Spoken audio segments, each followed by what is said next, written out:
उपमुख्यमंत्री सुनेत्रा पवार यांची माळेगाव कारखान्याला भेट. उपमुख्यमंत्री श्रीमती सुनेत्रा पवार यांनी आज माळेगाव सहकारी साखर कारखाना येथे भेट देत सविस्तर आढावा बैठक घेतली. यावेळी कारखान्याच्या कार्यप्रणाली, ऊसकाळ हंगामाची तयारी, आर्थिक स्थिती आणि भविष्यातील विकास आराखड्याबाबत चर्चा करण्यात आली. या बैठकीदरम्यान बोलताना उपमुख्यमंत्री म्हणाल्या की राज्याचे लोकप्रिय दिवंगत नेते अजितदादा पवार यांचे स्वप्न होते की माळेगाव सहकारी साखर कारखाना देशात क्रमांक 1 बनावा आणि हे स्वप्न पूर्ण करण्यासाठी आपण सगळ्यांनी एकजुटीने, प्रामाणिकपणे, नियोजनबद्ध पद्धतीने काम करणे आवश्यक आहे. आपण सगळ्यांनी मिळून अजितदादांचे स्वप्न नक्कीच पूर्ण करू असा मला ठाम विश्वास आहे, असंही त्यांनी यावेळी सांगितलं आहे. आढावा बैठकीपूर्वी उपमुख्यमंत्री यांनी दिवंगत अजितदादा पवार यांच्या प्रतिमेस पुष्पहार अर्पण करून नतमस्तक होत भावपूर्ण आदरांजली वाहिली. या प्रसंगी माळेगाव सहकारी साखर कारखान्याचे सर्व पदाधिकारी, संचालक मंडळ सदस्य, अधिकारी आणि कर्मचारी उपस्थित होते. आज आपण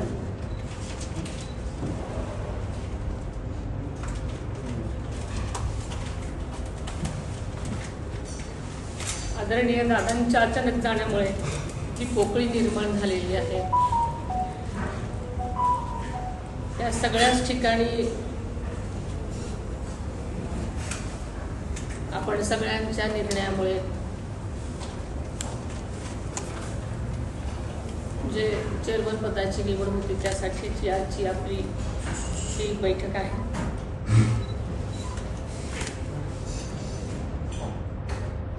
मी काही दिवसापूर्वीच स्वप्नीलला म्हणाले होते की स्वप्नील, तुम्ही मला माळेगावला कधीही बोलवलं नाही रे, मी येणार आहे तुमच्याकडे, पण अशा पद्धतीने मला इथे यावं लागेल असं स्वप्नातही वाटलं नव्हतं.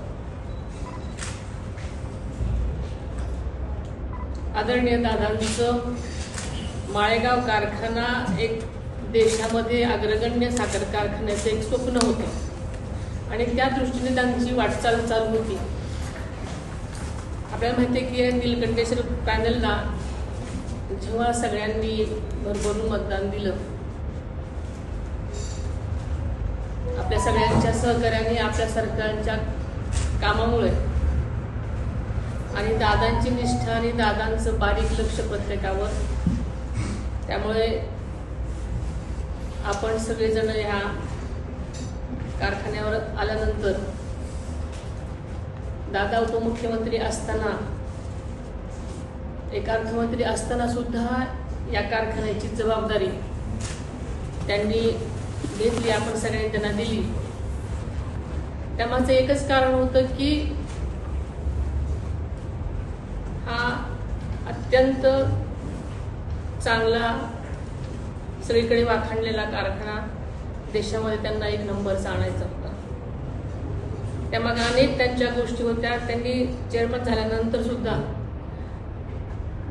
अल्पावधीतच खूप काही गोष्टी कारखान्यासाठी केल्या आणि त्यांची स्वप्न खूप काही करण्याची होती.